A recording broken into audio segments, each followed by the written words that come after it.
It's finally back. The El Clasico is finally back. Tomorrow, we are about to witness greatness. The biggest game in world football.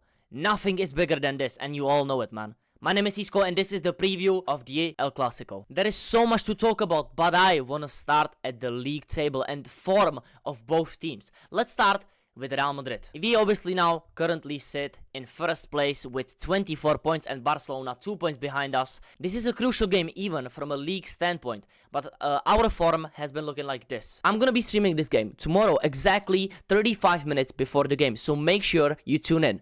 Let's get back to the video. We began the season on a shaky start, I'm gonna be honest, against Osasuna with a 1-0 win, which wasn't that convincing, Mbappe getting that pen. But then, I think we actually started to be more and more comfortable and get into our own groove, which has resulted in a 3-0 win against Oviedo, 2-1, 2-1, 2-1. 2-1 against Marseille was once again a little bit of a step back, in my opinion, for Real Madrid and Xabi Alonso's progress at Real Madrid. I'm sure you can all agree. We missed so many chances, which was really alarming for me, and then we got saved by the penalty and nearly drew the game because of Carvajal's antics with the red card, bro. I still haven't forgotten you. High one, man. Then we got a 2-0 win against Espanyol, which was crazy good in my opinion. And then we moved to the Levante game, which I think still was the best game that we played from a standpoint. I think just everybody got to eat, bro. Mbappe scored a penalty, and then he scored a goal, and Mastantuono finally scored his first goal in the league, and Vinicius scored a banger with his Trivela. And I just think Levante had a good momentum, but we said, no, we will be the champions of La Liga. I think this was the biggest statement. But then, of course, the biggest disappointment of this season came right after, which was none other than Diego Simeone's Atletico Madrid, which has been poor this season. Quite poor this season. Let's be honest, they have not been great. I don't think they have even won a single away game. That's how bad they have been. And Atletico Madrid gave us 5. And that really exposed us. In my opinion, this is the game that really exposed our biggest weakness, which is our players. It's not the tactics, nor the quality of our players, but the mentality of our players. I just want to go back to the lineup, okay? Bellingham shouldn't have started. Valverde shouldn't have started in the midfield. Carvajal shouldn't have started. Militao got injured, unfortunate. But then these two once again. Carreras and Huijsen, your mentality in that game, it showed. And if I see that from you in the El Clasico, it's gonna be a huge disappointment from me. I cannot see this from you in this El Clasico. It's impossible to see this performance against Barcelona. Once again, I don't hold them this much accountable against these lot, because then we bounced straight back. I thought we were actually gonna have problems from that point out, because this game was atrocious. We moved on quickly, and then we won our next few games, which resulted in a 5-0 win, which wasn't like that convincing performance, but we got a 5-0 win, so I couldn't complain, against Kairat Almaty, of course, in the Champions League. And then there was the big test, where Villarreal basically gave us the victory, to be honest, guys. They set up to lose, or to defend, at least in my opinion, and I think we played a nice game, where we could have gotten a little bit more, I think, a better result, and we should have played better, but I think we played up to standard in that game. Last two games, once again, though. Getafe and Juventus. Both games, I think Madrid was not up to par, like at all. The Getafe game, you could maybe say we missed our opportunities and we were much better than Getafe, but still, 1-0 against this Getafe team. Is that good enough for this Madrid team that is trying to win everything, apparently? That's what they were saying at the start of the season, and I think we do have the team. But then, once again, we had to rely on Arda's brilliance, and Kylian Mbappe was lucky. And we were lucky as well. Thibaut Courtois, last minute save. We moved past it. I said, okay, this is not that big of a deal, because we still got 3 points at Getafe, which is a tough ground. Then I said, this is the test for me. This game in the Champions League against Juventus. And I must say, I was disappointed once again, both with the lineup and not the stats, because the stats don't show the full truth. If you watch the game with your eyes, we were not good. We were just not good. We were passing the ball from Carreras to Militao to Asensio to Valverde, then to Tchouaméni, and then we did the same thing over and over again and expected something to happen. Once again, I don't like this football, and you can say to any Real Madrid fan, do you like this football? They will say no. Sideways, sideways, backwards, backwards. You give it here, they give it back, they give it here, they give it back. I don't like this football for Madrid. This is the biggest point of this El Clasico. Real Madrid has to turn up for this El Clasico and not play this football. This sideways, sideways, backwards, backwards. How would you even say it? For me, it's negative football from a Real Madrid standpoint. When you have these players on the pitch and you play that kind of football, when you don't find your wingers, when you don't try a ball over the top, when you don't try those line-breaking passes, what are we? Are we Villarreal, Getafe, Espanyol? No, we are Real Madrid. We need to be up par. So this game didn't really put up my confidence that much, but we have to say Barcelona hasn't been doing that well either. Let's look at their matches now. On the other hand, I think Barcelona actually started the season pretty well. With the first game big against Mallorca, they obviously got 2 red cards which helped Barcelona, but they were much better. They were much better, and I think they would have won that game either way. But then the problems started coming in right away. Some injuries, of course, happened in these games, but the game against Levante, they should have at least drawn, and the game against Rayo Vallecano, if you remember that Joan Garcia performance, which he was brilliant in my opinion, but they should have lost. They should have lost. Rayo Vallecano had them on lock. Then again, they bounced back with a 6-0 win convincingly against Valencia, which Valencia, let's be honest, are ass. They are cheeks. I hope you get relegated, bro. You deserve it, to be honest, for this season. Newcastle, second half, they were great. First half, the problems started coming in. Newcastle was the first team to really expose that midfield and its pressure, to the press resistancy and the pressing of that midfield has been exposed, and because of that, their Highland has been exposed, and because of that, their defense has also been exposed. They didn't capitalize on this, and they lost the game. But they had their few chances in that first half. I'm gonna be honest, this Barcelona game was won because of brilliance of Rashford. It was won because of the brilliance of Rashford and the incapability of Newcastle to score. So I wouldn't overrate this that much. Getafe game, to be honest, I think they were great in this game. Real Oviedo, they weren't that great. It was still getting wins. Real Sociedad game, no. I'm not taking it. Once again, they got exposed. Once again, a team that waited for their highline to push up and wasn't stupid. Yeah, it wasn't stupid. They once again thought it with IQ, and they had one good player, which resulted in them scoring a goal. And then Barcelona had to put on not fully for Yamal to save them in that game. Okay, I'm not saying they were bad in this game, but they got exposed. And this game showed us all the light. The light, which is Barcelona's biggest problem this season. If you take the game to them, they are gonna struggle. And PSG struggled in those first 20 to 35 minutes. But then Enrique said to himself, wait. Why am I like holding back? Why am I playing a mid-low block? Why am I doing this? No. Let me actually push up my players. Let me tell Nuno Mendes and Hakimi to abuse this Barcelona press, which hasn't been that great. And they won that game. They won that game fair and square. Barcelona had their chances, of course, but PSG had their chances as well. They played this game with the worst lineup possible in attack I think they've ever had this season. It was so bad. Not even João Neves was in here, which is one of their biggest solicitors in the midfield. He didn't play. Dembele, the Ballon d'Or winner, didn't play. Kvicha Kvaratskhelia, he didn't play. And then once again, Doué didn't play. And they still lost to this PSG team while getting outplayed. And this was the first game I thought to myself, wow, Barcelona is not up to par. And the next game showed it even more. I don't even have to say anything about this. This was genuinely embarrassing. And you're thinking, it was 2-1, only up to the 90th minute. Sevilla should have scored at least 7. And the goals they scored, they were so easily avoidable. But this Barcelona defense has issues. And those issues are Inigo Martinez missing. And that's gonna be your downfall this season. Kubarsi, Araujo, Christensen, even Eric Garcia, Koundé, Gerard Martin, Balde.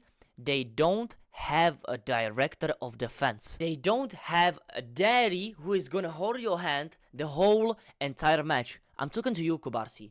Inigo Martinez was their defense last season. And it showed passion. He could dominate attacks with that high line. You know why? Because he was the solicitor of that defense. And they fucked up. And it showed the most in this game where they conceded. I don't know how many chances, but it was a lot. It was a lot. And then the next game against Girona, it was the same football. Even though they won, they needed a 93rd minute winner from Araujo, who got substituted on as a striker.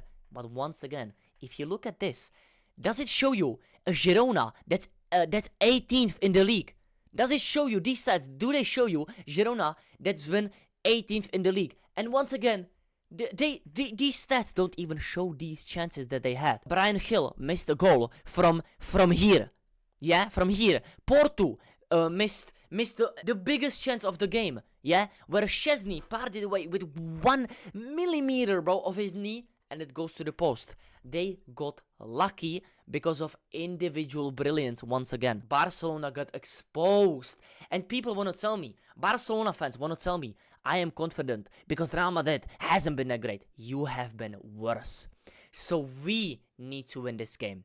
And I'm going to show you how we are going to win this game with my predicted lineup for Real Madrid. But before we get to that, let's talk about some news that have been circulating around Barcelona and Real Madrid. First of all, I think the biggest news and the injury news of this game are that Rafinha, despite actually looking healthy during last week, he's still going to be out. This is a huge miss for Barcelona. I cannot express how much this will hurt their pressing chances and the possibility to score an easy goal. You know why? Because when Rafinha gets on that left side and when he has a finish from that left foot to the right post, it's dangerous. We saw that last season more than any other team, to be honest. But this, of course, big news. This guy has to shut the hell up. Mbappe, I need you to shut his mouth. I need you to tape his mouth, his eyes, his ears, everything. Mbappe, I haven't forgotten this. Last year, I haven't forgotten what you did last year to us. But before we get to that, Lamine Yamal, you donkey. You speak like you have won everything. Just watch yourself. When you actually come to terms that the loss against Real Madrid is coming. It is coming. You know what I can say comfortably? That is not coming a Champions League for you. Hold it. Everybody's been glazing over this guy. He hasn't even been performing that well. How about that, bro? Back to Mbappe, though. This is your game. This is not Yamal's game. This is not anybody else's game. This is Mbappe's game. And you know what happened last year? We all remember it. Kylian Mbappe had his most times offside in a match in La Liga versus Barcelona on the 26th October 2024. Exactly last year. 1 year ago from when that game is going to be played this Sunday. With 8 times offside. The most he has been, other than that, is 4. 8 times offside. I'm going to be honest with you, Kiki. If this happens once again, it will tarnish your entire legacy. This is not the first season. This is not your first El Clasico. You have been there. You have done that. You have lost that.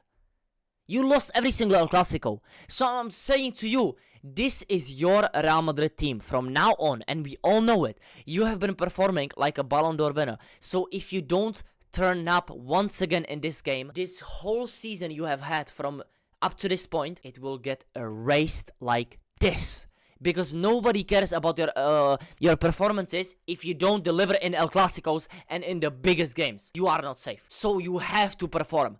And you are my key and Real Madrid's key point to winning this El Clasico. Now let's go to the actual predicted lineups I have for both Real Madrid and Barcelona. Okay, so at goalkeeper, there's no other than Thibaut Courtois. And once again, this guy is gonna be crucial. Because we all know Barcelona will be getting chances. Our defense is not perfect as well. But Thibaut, you have to carry us to this victory, bro. And I trust Thibaut with every single particle of my body, bro. Let's get straight to the defense, where Federico Valverde is gonna be playing right back. We got news that Trent Alexander-Arnold and Dani Carvajal, of course, are back in training, and they might even be in the squad list and on the bench. I just don't think they are ready, and I don't think it's a good decision to play them. So I am going with Fede Valverde. Then on the left, there's no other than Carreras. Now, let me tell you this. Alvaro. If you don't have a good game, there will be huge question marks over your name. Because the Atletico game, as I said before in this video, you have been ass cheeks in these big games. From that point, you have tapered off a little bit. Before that, you have been exceptional. Other than that, you have been mid. You know, you've been not up to par, really. You're making stupid decisions. Sometimes I don't think you are that efficient in attack and in defense as well. So I need to see a good performance from you. Now, in the defense, of course, in the center backs are gonna be Dean, Huijsen, and Eder Militao. I don't want to be seeing any Asensio once again to right back or in center back. This is my defense. Now, if you move to midfield, it's gonna be this. It's actually gonna be Tchouaméni, and this is the surprise of this 11, because Tchouaméni is actually gonna be playing center back.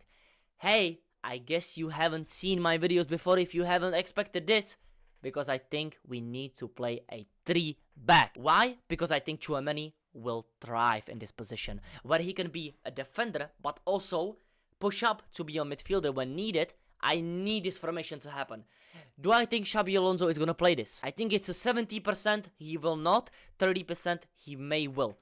But hey, let's see. This is my predicted lineup, so this is what I'm going for. I think this will be the best chance for Real Madrid to beat Barcelona with this formation. Now on the left center mid, there's no other than my favorite Real Madrid midfielder, Eduardo Camavinga. This guy is the key to stopping Lamine Yamal. Because if Carreras is left on an island with Lamine Yamal, we are finished. So Camavinga will be huge for this game. The other midfielder who cannot be missing from any 11 is Arda Güler. Right now, he's the best midfielder in this team. So on the right side, it's gonna be Jude Bellingham. And you might be asking, why is Jude even there? He's not been that great. And some Madrid fans have been saying, well, he needs to earn his place in this team, in my opinion.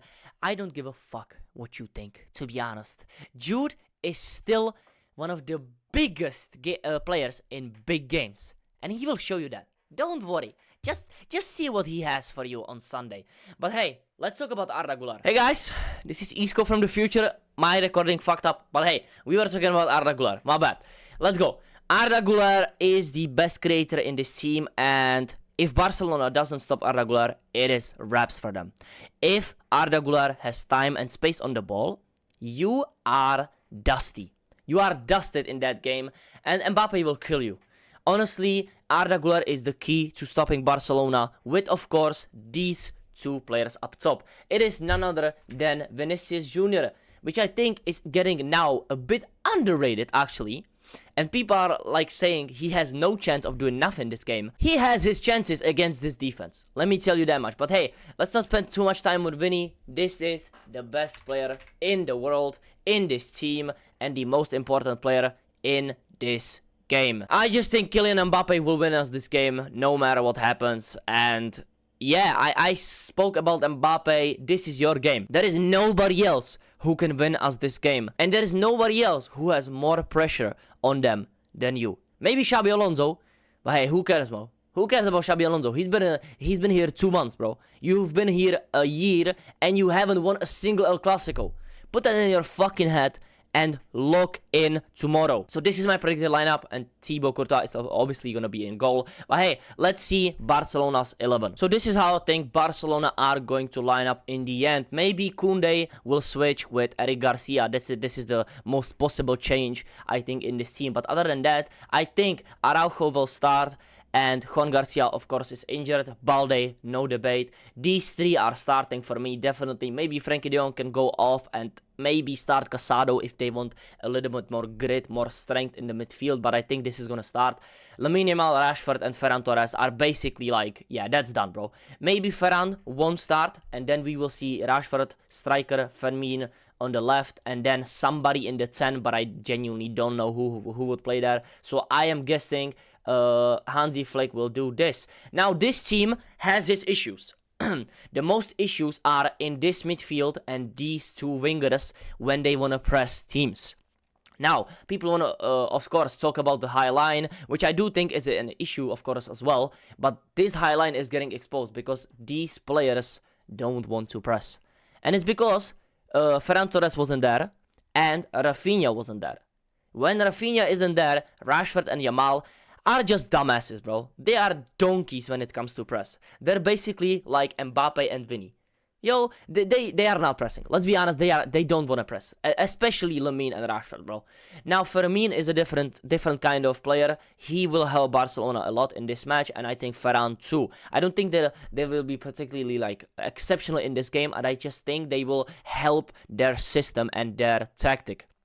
Now, with this midfield, it honestly depends on if Pedri has a good game. If Pedri has a good game, Frankie will have a good game. If Pedri doesn't, Frankie won't have a good game. Once again, if they don't press, we will kill them on the counter. We will kill them on the counter, and if the midfield doesn't get back and gives space to Arda, as I said before, I'm sure even Barcelona fans agree with me with this, you will get killed. Arda Güler has to have zero space on the ball, and that's why I maybe would start Casado here, but then you lose the keeping of the ball, the quality on the ball when you're a team. So hey, I'm like excited to see what Flick chooses. I don't really care, because if this defense actually plays, we are cooking them. We are cooking them. I would play Eric Garcia, but hey, he's been trusting Koundé over and over again, even though he's been trash. So yeah, this defense and this midfield, when they don't press and the Highland isn't working, that's our biggest strength in this match. Now, what are the biggest weaknesses that can hurt? Now, what are the biggest strengths for Barca? Of course, man. They can keep the ball and they will be direct. If they have a chance, they will be bam, bam, bam, bam, bam. This is what Rashford is there for, because he has great free kicks, great shot, and he can find himself in great positions. Of course, this is on Rashford solely if he actually has a good game, which is always a 50-50 or like a 60-40 in his case. But yeah, I think Rashford won't be that much of a problem, and Lamine Yamal, of course, man. Like, Carreras has been okay this season. That Atleti game, of course, put us into a bit of a discussion over him, but Lamine Yamal is an exceptional player. But I do think Lamine Yamal hasn't been that great this season, which goes in favor once again for Real Madrid. But you have to say, El Clasico is different. And I'm saying it for Madrid players as well. Tchouaméni last few games hasn't been that great, but he will turn up. Lamine Yamal hasn't been that great, but he will turn up. And I think it's the same for the defense, for the goalkeepers, for everybody. This game is gonna be legendary. People are telling me it's gonna be a mid-off. No, it's not. These players have something in their mind, bro. There is too much riding on this. Like, Barcelona haven't been that great. Lamine Yamal has these cases with girls, bro. Rashford is on a come-up. Fermin just came from an injury. Ferran just came from an injury. Koundé has been trash. Their defense has been trash. Hansi Flick is on the bench suspended, bro, or in the stands suspended. And for us, yo, we have a new manager, new players. We haven't won a single time against them last season. We are now first in La Liga. This is the biggest match in the world. Now, let's get into my final prediction. Who is going to be the MVP? Who is going to be scoring the goals? And what is going to be the final scoreline? Now, with all of that in mind, this is my final prediction for the first El Clasico of the season. My MVP of this game is going to be Arda Güler. I was switching between Vinny, Mbappe, Jude, who is gonna score there. I trust all of them, to be honest, but I think if Arda Güler has the game we are expecting him to have, he is gonna be the best player on that pitch. It all depends on Barcelona's press, as I said before. Now, the goals are gonna be split like this. Arda Güler is gonna score, Jude Bellingham is gonna score, and Kylian Mbappe is gonna score. So it's gonna be 3-2 to Real Madrid. This is my final prediction. I said this on Chaos. I said this everywhere I have been, on every podcast, every video. 3-2 is my final prediction. And now I need to know your prediction down below. Tell me your MVP and the scorers of this game, as well as the score, of course, between these two big giants. Now, of course, I want to ask you to like the video, comment, and subscribe to the channel. Let's get to 1K subscribers. And I thank you so much for watching this video. And tomorrow is the day. I'm gonna see you in the watch along. Peace!